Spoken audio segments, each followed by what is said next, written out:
We're live. Sucking in my stomach. I've already sucked mine in. You like my shirt? It says "See you later." It's an alligator. It's one of my better ones. Mm-hmm. For our fans, my fans, over the weekend, that you weren't involved, but I was on the Fly and Brian show, and I had a guy comment on my IT crowd shirt. The IT crowd is only one of my good shirts. I have a plethora of good shirts, if you will. Why am I saying plethora? Catch that reference? Because it's a plethora. Trekkies. If you haven't seen Trekkies, go and watch it. There's a redheaded kid with a mullet who says plethora because he's clearly one of those kids who's so smart that he's read that word but never said it because he doesn't have friends who will talk to him. It's awesome. So do yourself a favor, go watch Trekkies, but only do that after watching both this show and the broadcast, which is going to come after this. Booyah! So, Brett, we had a lot of shit happen this weekend. Yeah. For a show that was pretty mild-mannered, we got a lot of juice out of the squeeze, if you will. Are we talking about fruit right now? I'm sorry, my Asperger's is kicking in. We're talking about the land down under. Oh, you mean like the fights? Those things that happened? Got it. Where am I? My apartment. So UFC Brisbane took place. It was, like I said, a lot better than I think a lot of people expected. If you tuned into the Before the Bald Man Speaks episode, a lot of my points are going to be the same, but I will try and be pluckier and more myself and less reserved because I didn't want to talk about fist fucking on his show because I didn't know what the house policy was on fist fucking, but here it's just a bonanza. Yeah. Whoa. They call me Mr. Slippy Fist around my apartment. No. They don't. Please don't tell my person who I live with, my life partner, that I called her Slippy Fist. Anyway, let's go on to the results, shall we?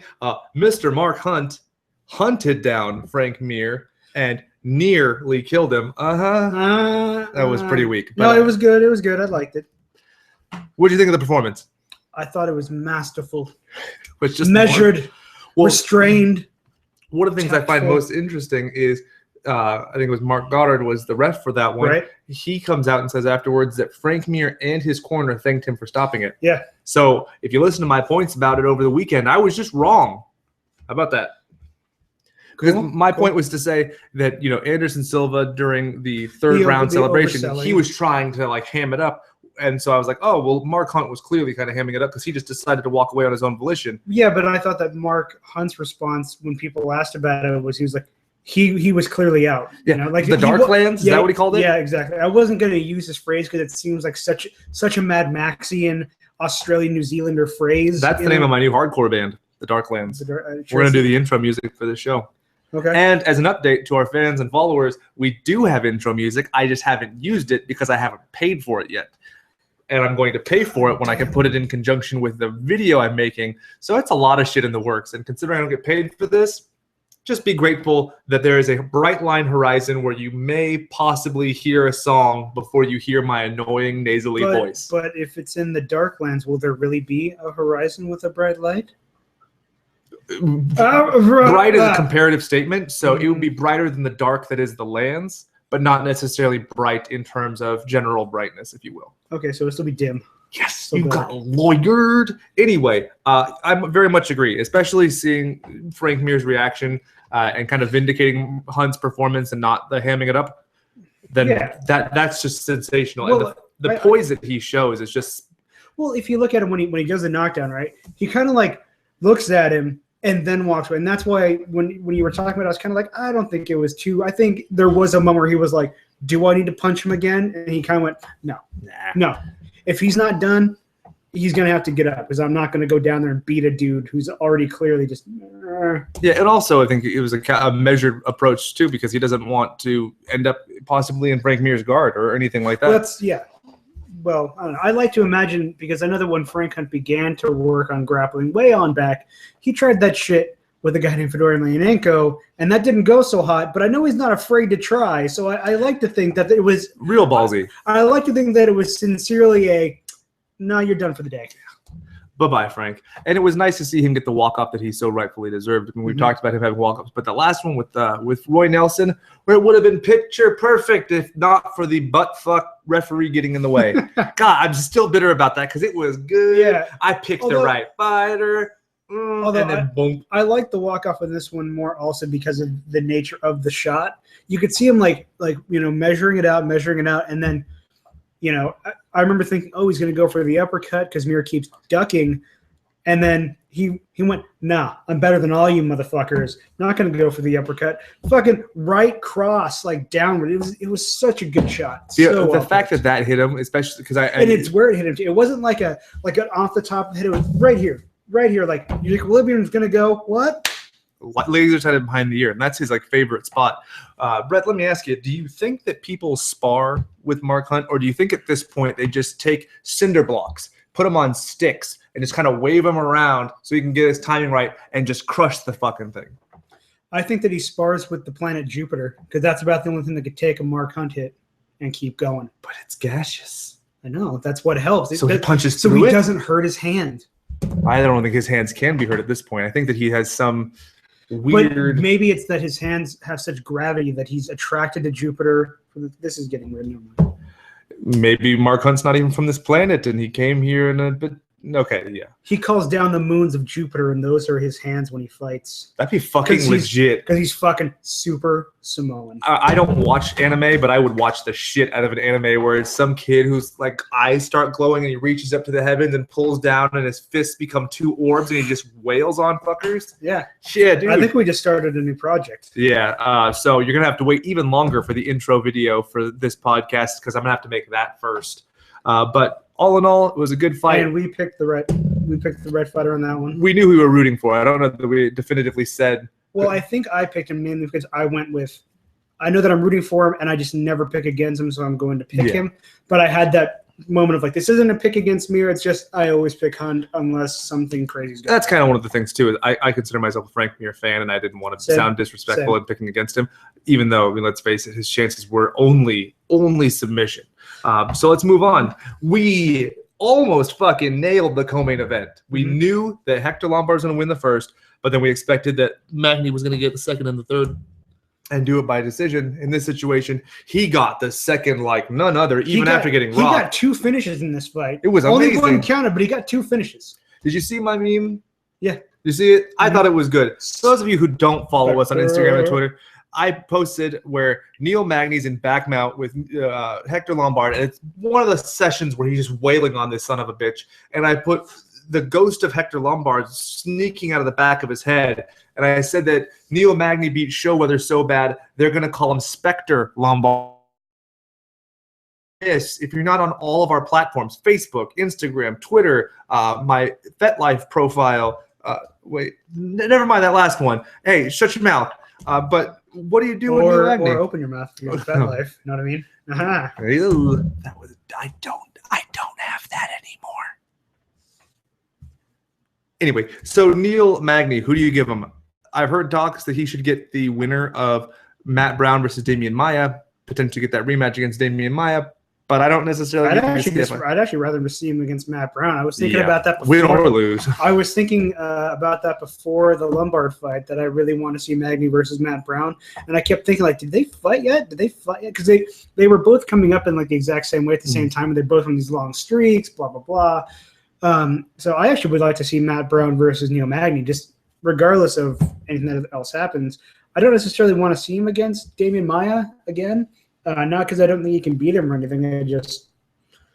Damian Maia already beat him. I don't need to see that again. And it's not as though Damian Maia has lost or anything. He's maintained momentum going forward. So really, I think that let's not give him a step back. Exactly. Largely, I agree. I would love to see the Matt Brown fight because I think stylistically that'd be pretty fantastic. Now, what do you do with Showweather, which again I think is the worst ring name in the UFC currently? Except for what was the Beast in 25-8? That was the agreed throwback to the guest spot. So go watch that also.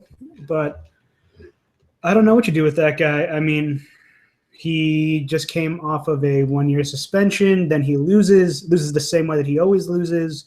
It's more like, does he just become a specter of a gatekeeper for the welterweight division? Yeah, it was pretty pathetic to show, and obviously I'm one to talk, but he showed no progression in the time. And you'd think that especially you with his fitness being scrutinized as heavy as it was going to be going into it, You knew that people were going to criticize him because of the steroid, not conviction, but suspension and everything. You'd think, hey, these people are going to look at how I perform physically, and if I perform like a condom filled with hot air, and I just kind of keep leaking, and then eventually just, people are going to notice. Yes. Yes. But you get my point. However, I just want to make the point here. Hector Lombard really should have done better. He had plenty of time to prepare to do better. But on that same token, why did anyone care about Hector Lombard in the first place? Let's be real about this. Why did anyone care about him in the first place? Because of Baboom. Was it exactly? It was never because we wanted to watch him fight 3-round fights. That was never the thing. So it doesn't really make sense for it to be like, well, now you need to do that. Now you need to go and redefine yourself. It's like, no, and to his credit, it was working, and it's arguable that the first round should have been stopped, but it wasn't. So it's on some level, it's more like keep doing what you're doing, Hector Lombard. You don't need to stop. It's more of just stop doing steroids. I think that he needs to keep doing what he's doing against lesser opponents, and I think that he kind of I think he put his crosshairs on Neil Magny, because he wanted Rory McDonald. Now let's look at that as a possibility.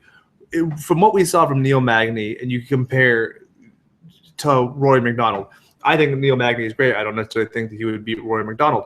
Different brand of fighter, different physique, so on and so forth. Do you have any fathomable way that Hector Lombard beats Rory McDonald? Really hard shot to the face. But even then, when he lost to Robbie Lawler, the way that he lost, it wasn't that he was unconscious. It's that his shit was broke. I know. But I would say also one thing about Rory McDonald is he's not a fast starter. Yeah. And so it's possible that if Hector Lombard, blitzkrieged his way in there, it's possible he could win. I don't think it's even that improbable. It's just a matter of could he get in there, Because Rory McDonald, vacillates between really technical, jabby boxing and really aggressive, technical boxing, if you will, So depends on what Rory McDonald shows up. I don't think that, ground situations are a problem. It would just be does he get in there and land the shot, and does he land it in a way that knocks him out? The classic puncher's chance, except in Hector Lombard's case, it's not so much a puncher's chance, it's just his style. Yeah.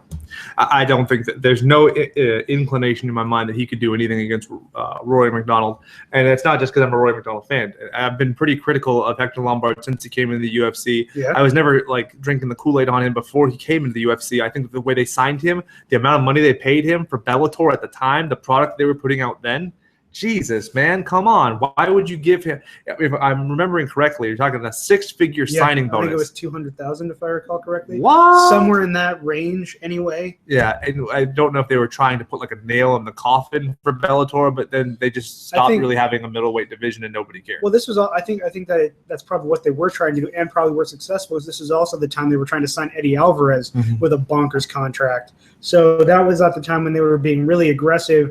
And then Bellator kind of lost a lot of their headwind, as it were, and now they're back to being not so great, but they're picking people up again. So I don't know. I think when it comes to Hector Lombard, just keep doing what he's doing, but let him be what he is, which is a middling, sort of one-dimensional, although he's very talented in multiple areas, fighter, and let it be. Just let him keep knocking motherfuckers out or getting tired and losing. So my master plan is this. Vitor Belfort, clearly withering away right before our eyes with the absence of TRT. Eventually, he will be able to make the 175 or 170-pound limit or 175-pound catch weight, at which point I want to see him fight Hector Lombard because, in my mind, they are so analogous, it's not even funny. Their age is almost commensurate. Their blitzkrieg style, the steroid, the excuse for the steroid being fucking pathetic, and how aggressive they've been in retaliation to that. Fuck them both. Let them fight in a cage. And this is a time where 2-man enter, 1-man leave, and then that man gets put up against the back of a wall and then boom, shot in the head. Why don't we just skip it and shoot them both in the back of the head? Because this way we get some novelty while we clean our guns and, America. Yeah, you're a lot nicer of a person than I am, apparently. So then let's move on from there to the Dan Kelly versus Antonio Carlos Jr. Man, this fight was fun. Because I didn't like, speaking of Vitor Belfort, this Antonio Carlos Jr. being his protege and having the similar pitfall as Vitor Belfort. fighting furiously and then dropping off significantly. Whereas you had Dan Kelly, who had this steady, he was the little engine that could. Yeah. He was the tortoise, and the other dude was the hare, and got knocked the fuck out. Well, the other guy was kind of a backpack, but I get what you mean. Yeah. So what do you think of Dan Kelly? I like any time in fights when there's, like you said, this sort of underestimation, but a steady climb towards, I'm going to fucking get you. And then when they finally get him, I'm like, yeah. Yeah, he's now 4-1 in the UFC. I would love to see him on cards that aren't necessarily in Australia. He is 4-1. One of his losses came in Australia. So he has, he's 1-0. You got to lose somewhere. Yeah, well, he's 1-0 outside of Australia in the UFC. So why not, roll the dice on that again? I don't necessarily think he's going to end up on a UFC 199 or 238. Yeah, so it might be one of those cases. Just do what you will with him. Yeah. Give him some money. Let him fucking ride people and hurt them when he can. Yeah. Kind of end up in a Peroche landscape where he's just going to be their Australia guy who they go to is what I'm expecting. I would like to see him get a better opportunity, but you never know. As far as Antonio Carlos Jr., he was overrated before. He's kind of proving himself to be the Eric Silva of middleweight or light heavyweight, whichever. That's how little I care about him. I think it's light heavyweight. But I digress. I can't think of a single matchup, point being, because I just don't care enough about him. Moving on, Steve Boss. That was Bossy. So you'll remember that my vote for Steve Bossy was contingent solely on the fact that he was a left winger, and I played left wing as a child. Boom, I was right. It bespeaks. I have no ill will towards Tahuna. Like, to be completely honest, I have no ill will towards him at all whatsoever. In fact, I like him in that he seems like he's a nice guy. One of those guys, like, seems like a nice guy, but fuck are you doing? Good taste in movies. Yeah, he likes Men in Black, if you remember that walkout he had a couple of years ago. But also the knockout was really pretty too. It was really nice where you have both the guys kind of going into the pocket, and James Tahuna, I think he thought that he stepped into a break dance and went woohoo, and Bossy was like, nah, bitch, this is a waltz. It was just like watching somebody with, if there's a puppet and you just cut all the strings at once and then he just collapsed and turned off. It was spectacular. Well, yeah, but I also, yes, but I really admired the way that Bossy was able to, use an angle. It wasn't just, I hate, because as I often put, I don't really care for the whole, I just want to see violence just bleed thing. I don't like watching two guys just, till one of them falls down. I don't like it. It doesn't do anything for me. And that's what this could have been. But it was one of those moments where they both started to do that, and then Bossy goes, they kind of are at this angle. And Boss goes, just a little bit. Just steps out just a little bit. And then, boop. And it was over. It was over. And like you said, Tahuna just kind of goes, and it was just kind of sad. But it wasn't overly sad. Like, remember when Uriah Hall knocked out that guy who doesn't have a name anymore in The Ultimate Fighter? And he was, doing that thing where he's, breathing, or like the Terry Edom when he got knocked out by Edson Barbosa. Those are knockouts where I feel like someone got hurt. I feel guilty for being an MMA fan with those ones. This wasn't like that, but there's a hair length apart between those two, because you could have seen if he did some weird gasping thing or he would have shit his pants. That would have been the saddest knockout I've ever seen. As far as James Tahuna goes, our good friend Flying Brian said that he thinks that Tahuna should retire. I'm very inclined to agree with him. I don't agree with retire. I think just go to a level that is more suited to your style and ring awareness. If you do that, then you're going to be fine. Retire, I think, speaks more to someone's doneness, which I don't think that's necessarily the case. It's so much as he's just not at this level where he's going to be going up against guys where anything can happen. Yeah, but the knockout losses that he's had, woof. I know, but at the same time, so there's concussive problems that people can sustain, and that's true. But at that point also, then when do we say they need to stop? On my terms, when it stops being entertaining to me. And in this one, it wasn't. His loss wasn't. Like I said, almost made me feel bad. So he needs one more knockout loss so that I actually feel bad, and then we can cut him. Okay. Then it's agreed. The Overtime MMA Podcast seal of approval. One more knockout loss, James. This is your last chance, Jameson. I don't know if James is already a full name. I ran out of ideas. Moving on. Alain Joboin versus Brandon O'Reilly. O'Reilly. I don't think I just ostracized our entire international market because you don't know what kind of shitty auto parts store I'm talking about. I don't think you can do that because don't they gonna have like rights? I was purposely singing off key so they wouldn't be able to catch it on the YouTube filters. Mm-hmm. Booyakasha. Anyway, Fuck Ali G, really? I was doing it more in the sense of Michelangelo from the Ninja Turtles. So you went from a commercial who maybe had trademark on that to Booyakasha. Are you gonna start like saying stuff like "Rat, rat"? Oh God, no, don't. I'm gonna walk away now. I'm walking away to plug in the laptop that we're recording on, but for all intents and purposes, I'm walking away from this discussion. When I return, it'll be a completely new discussion. Brett, feel free to talk about Jovan. I don't know. I didn't care that much about the fight. It looked like a good fight on paper, and it was a good fight. But it also was kind of like a whatever fight. There's not a lot that matters because of it's his job, and good for him. Yeah, he's a very exciting fighter. He's got that going for him. It was just kind of like it's another fight. What I was saying, to my point before, the performance was good. The knockout was fun. But what was really impressive to me was the consciousness that Jovan had about his career as a whole. Mm-hmm. Being cognizant of saying, like, hey, look, I feel like the fans kind of abandoned me and felt like after I lost, I wasn't any good. And his focus was getting in the win column and then not necessarily picking somebody. And I think that is the best excuse I've ever heard for not picking someone. Because like Neil Magny, for example, I'll fight anyone. Okay, great. So you say you'll fight anyone. What you're saying is I'm going to fight someone ranked lower than me. Yeah. Whereas Jovan, who's like, look, my focus was getting here.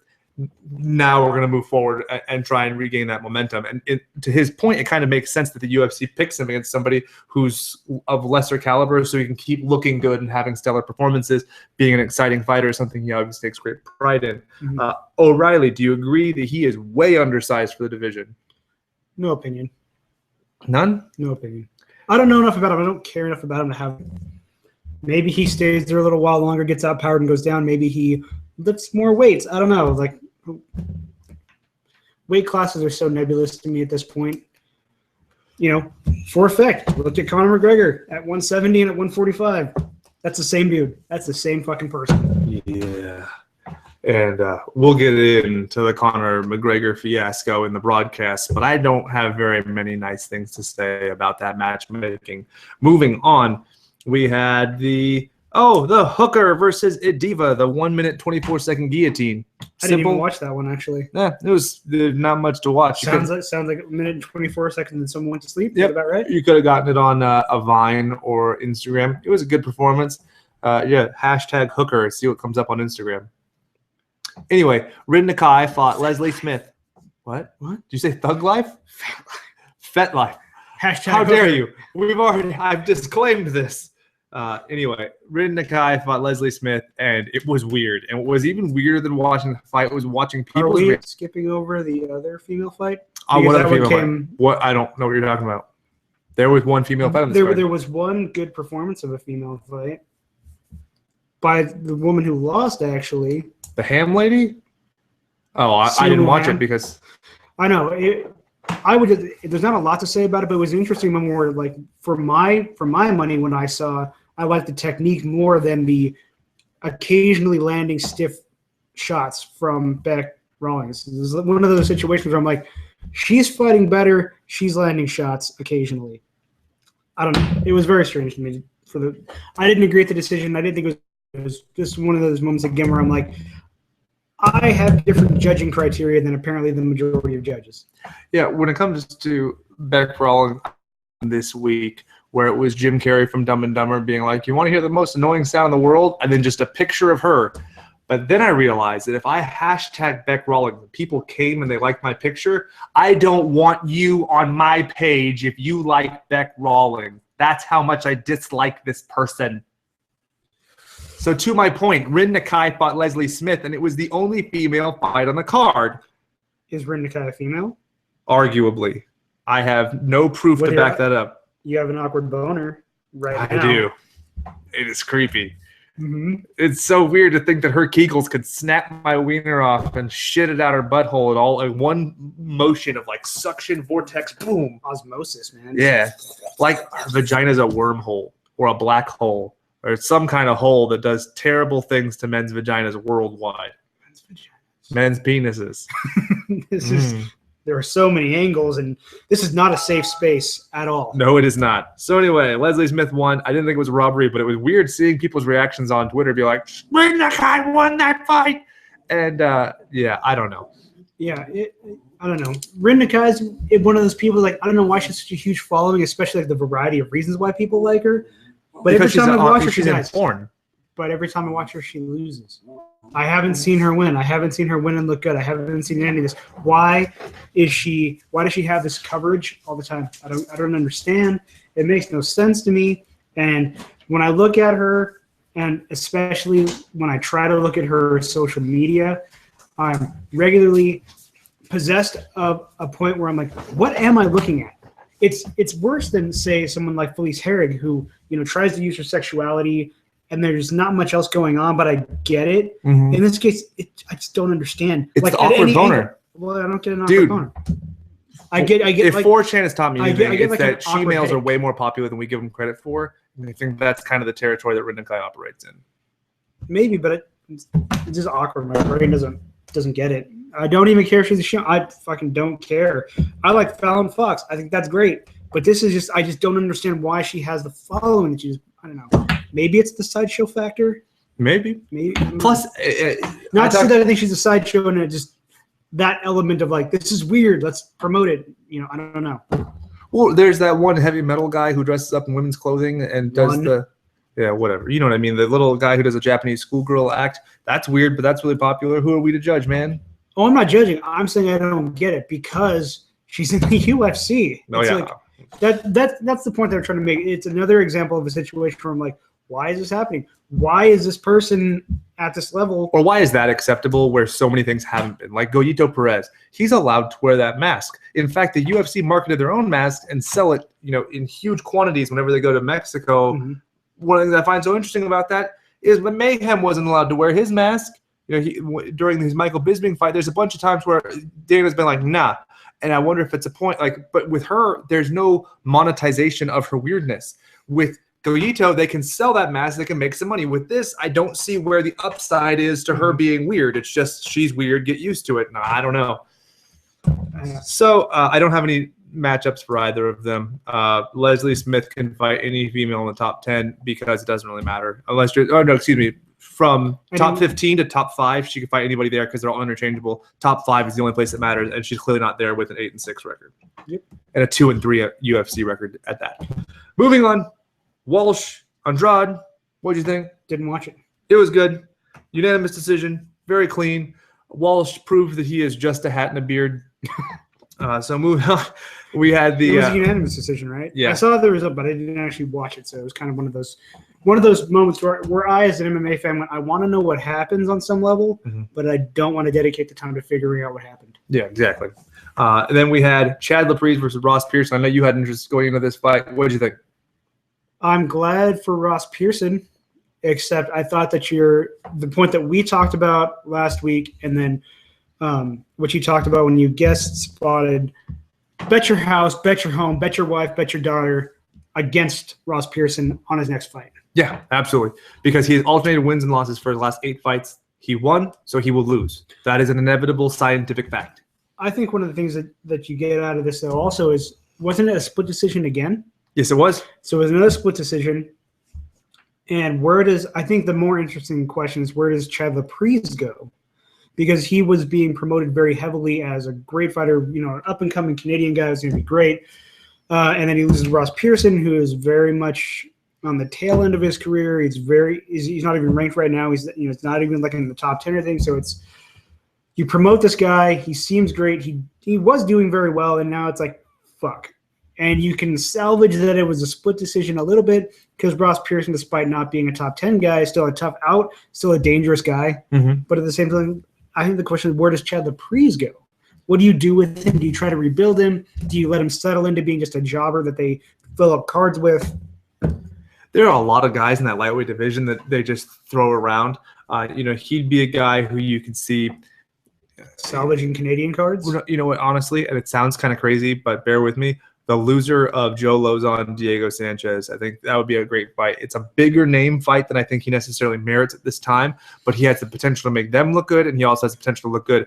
Don't forget, Joe Lozon came into the UFC beating the bricks off of Jens Pulver, and that was a high that he rode for a long time before he became the most exciting fighter in the world and having the following that he had. He got instant recognition for beating that guy. It was a winnable fight. It was also a losable fight. So I think that Laprise, in that situation, I think that'd be good because to my knowledge, Lozon is he in the top 15? No. Yeah, so it's the UFC has nothing to lose. And then also if, either Lozon or Sanchez were to beat him, it would help give them a little more upwards. traction. Yeah. I think that's a pretty good call, actually. Although when you go with that, Diego Sanchez is coming off of a win and actually looking good for the first time in however many years. So while I agree with your assessment, I wonder if it's unfair to Diego Sanchez just right now. But I also digress. I think it's a good call. Thank you very much. And then, Brett, are you looking forward to any of the, 5 minor league or boxing events that are taking place this weekend? No. Yeah, that's one of the things I've been wanting to do, like a brief recap or a preview show for the casual fan for these kind of fight cards. But it's just like, how can I generate interest for them when I can't generate interest for myself? We have Schnell versus Mai. And these guys look like praying mantises that went into a spray tan booth and lost their antennae. For those of you at home, look at my cell phone with the broke-ass cover. That guy looks – it's very reminiscent, so maybe I'll watch it to see Miguel Torres' doppelganger fight. The other guy looks kind of like Paul Bettany, who played the Vision. Yeah. So that's the best I could say about them. And that's just kind of proving a point that there's the UFC and then there's everything else. Yeah. So you'd kind of wish that a brand like Bellator, the UFC leaves a thunderous silence when it's not there.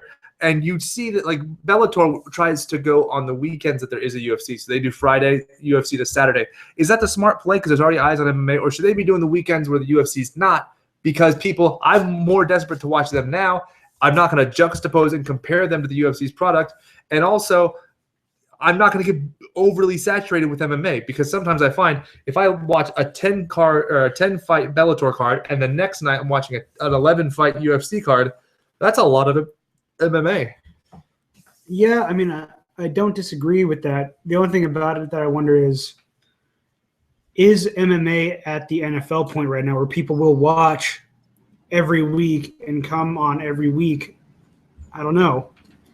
So I would agree to at least some degree. It's a weird like ratings attraction more in that sense because UFC has all the brand recognition. Bellator can piggyback someone off of that, and they have the exposure from Spike and so on. But yeah, I don't really know what Bellator does at this point because I think that there is definitely merit to. Maybe you should be doing the off weeks, but on the other hand, I think they definitely piggyback off of the UFC's presence during that weekend. And so I also don't know who's watching Bellator. So they exist. Oh, I know. I'm saying. It's weird. But I'm saying I don't know them. It's hard for me to assess like what do they care because like I like MMA and there was a time when I used to watch it all the fucking time. Yeah, dude. Now I'm to this point where I'm like, where I like it on a theoretical of like watching for the technique. I don't necessarily want to watch every fucking thing. Mm-hmm. I try to watch Glory sometimes, but if I'm not watching Bellator, it's weird to think about like people that are more casual than me that they want to watch Bellator. Right. But then they're also like, are those the same people that are going to watch the UFC the next day? Or do they want it the NFL style? I'm going to watch it once a week, but I'm going to watch it every fucking week. See, that's one of the things I've always wondered is if Bellator is getting the UFC cast-offs, like people who, like us at one point, were like, I'm never watching UFC again. This is robbery. This is bullshit. I hate Dana White, blah, blah, blah. Because like you have to be somewhat obsessive to get those. I don't know. I think maybe the Bellator's biggest fan base are the people who forgot to turn off the automatic download or record on their TiVos, and that's probably who gets them the most ratings. That or people coming out of whatever was happening before Bellator came on. Yeah, that is a fair point. I'm sure on Spike TV they were probably watching Stripperella or something like that, right? Yeah, watching, Bellator's biggest knockouts. All 5 of them. Anyway, make sure to tune in for the Overtime MMA broadcast, which we're going to be recording immediately after this on the same damn YouTube channel. We have big shit to talk about, motherfucker, in case you might have missed it. Speaking of having to watch things right after the other thing that was just on. That's a good segue. But what's the thing? What's the news thing? I'm pointing to you. Brett, the people want answers. I'm not from New York, goddammit. Why would I even know? Brett, the people want answers. Finally, MMA is legal in New York. More at 11.